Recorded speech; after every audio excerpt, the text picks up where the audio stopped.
সংবিধানের প্রতি সম্মান ও গর্ব উদযাপন করতে আজ কল্যাণপুর প্রমোদনগর মণ্ডলের উদ্যোগে মিনি শহর কল্যাণপুরে আয়োজিত হল এক বর্ণাঢ্য পদযাত্রা।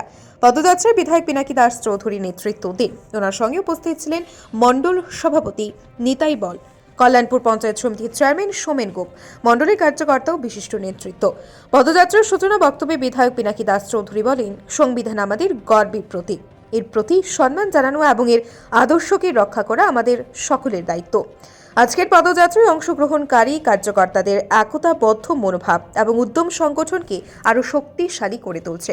তিনি আরও উল্লেখ করেন, বাম কংগ্রেসের মিথ্যাচার ও বিভ্রান্তির রোধে বিজেপির প্রতিটি কার্যকর্তা নিরলসভাবে কাজ করে চলেছেন।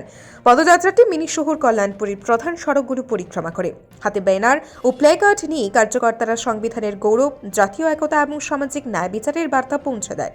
মিছিলের সময় জনসাধারণের মধ্যে ব্যাপক উৎসাহ দেখা যায়।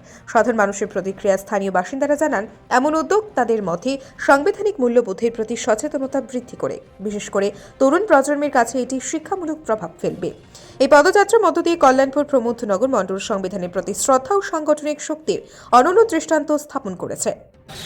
আমাদের বাবা সাহেব ডক্টর আম্বেদকরজিকে নিয়ে আমরা জানুয়ারি মাসের 11 তারিখ সারা রাজ্যব্যাপী কর্মসূচি চলছে।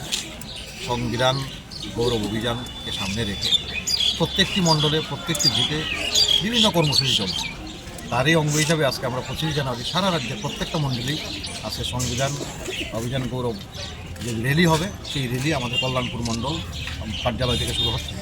মূল উদ্দেশ্য হচ্ছে এই মহান ব্যক্তির রচিত যে সংবিধান, এই সংবিধানের উপর দাঁড়িয়ে আজকে আমরা ভারতবর্ষের মানুষ সেই অধিকার পেয়েছি, গণতন্ত্র পেয়েছি।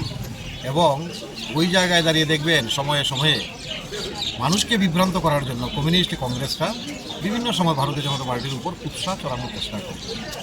তাকে প্রতিবাদ জানিয়েও আমরা আজকে ধিক্কার জানাচ্ছি। কারণ এই বাবা সাহেবকে আজকে আমরা আমাদের মোদিজি ক্ষমতায় আসার পরেই সেই গৌরব দিবস সেখানে ডিক্লেয়ার করা হয়েছে এবং সেটাকে মান্যতা দেওয়া হয়েছে।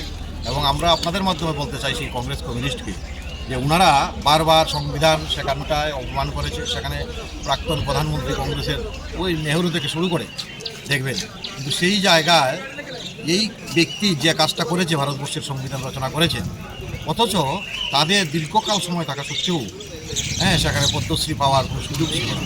পরবর্তী সময় আমাদের অটলজি প্রধানমন্ত্রী হওয়ার পর সেখানটায় সেই সম্মাননা পেয়েছে। সেই জায়গায় বোঝা যায় কারা সেই আম্বেদকরকে সম্মান করে।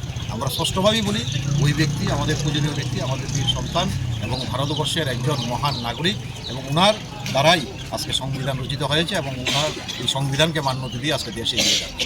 তার জন্যই আজকে আমরা সেই র্যালির আয়োজন করেছি।